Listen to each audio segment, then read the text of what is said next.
Hello friends, അപ്പോൾ ഞാനിന്ന് രാവിലെ ജാക്കറ്റും മാസ്കും കെട്ടി ഈ കൊല്ലത്തിലാണ് സ്കൂളിൽ പോയത്. പിന്നെ സ്കൂളിൽ പോയപ്പോഴത്തെ ഞാൻ വെള്ളം എടുത്തിട്ടുണ്ടായിരുന്നില്ല. അപ്പോൾ വെള്ളമൊക്കെ മേടിച്ച് വന്ന് എനിക്കൊരു 3-4 ദിവസമായിട്ട് പനിയാണ്. അപ്പോൾ അതിനുള്ള മെഡിസിൻസൊക്കെ കഴിച്ചിട്ട് ഉച്ചയായപ്പോഴത്തേക്ക് ഞാൻ ഫുഡൊക്കെ ഓർഡർ ചെയ്ത് കഴിച്ചു. ഫുൾ കംപ്ലീറ്റ് ചെയ്തായിരുന്നു. പിന്നെ ഒരു ബ്രേക്ക് ഇട്ടപ്പോൾ കുട്ടികളോട് കുറച്ച് ഫോട്ടോയൊക്കെ എടുത്തു. അങ്ങനെ ഇന്നത്തെ ക്ലാസ്സൊക്കെ കഴിഞ്ഞിട്ട് ഞാൻ ഇറങ്ങി വീട്ടിൽ വന്നിട്ട് ഇന്ന് ആക്ച്വലി ഒരു 3 ക്ലാസ് ഉള്ളത് എനിക്ക് ഈവനിങ്. അപ്പോൾ വീഡിയോ എടുക്കാൻ ടൈം കിട്ടില്ലല്ലോ എന്ന് ഓർത്താണ് ഞാൻ വന്നത്. പക്ഷേ ഇന്ന് ക്ലാസ്സുകളൊക്കെ ക്യാൻസലായി. ലൈക്ക് അവർക്കും കുറച്ച് അസൗകര്യം, പിന്നെ എനിക്കും ഈ പനിയൊക്കെ ഉള്ളത് കാരണം അങ്ങനെ ക്ലാസ്സിൽ നിന്ന് ക്യാൻസലായി. അപ്പോൾ എനിക്ക് കുറേ സമയം പ്രാക്ടീസ് ചെയ്യാൻ കിട്ടി.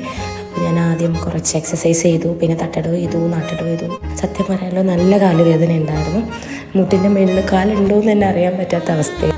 എന്നിട്ട് ഞാൻ തളരരുത് രാമൻകുട്ടി എന്നോട് തന്നെ പറഞ്ഞ് ഞാൻ വീണ്ടും ഫുൾ അങ്ങനെയൊക്കെ ഒരു വിധത്തിൽ കംപ്ലീറ്റ് ചെയ്ത് ഞാനൊരു 1 മണിക്കൂറോളം റെസ്റ്റ് എടുത്തു.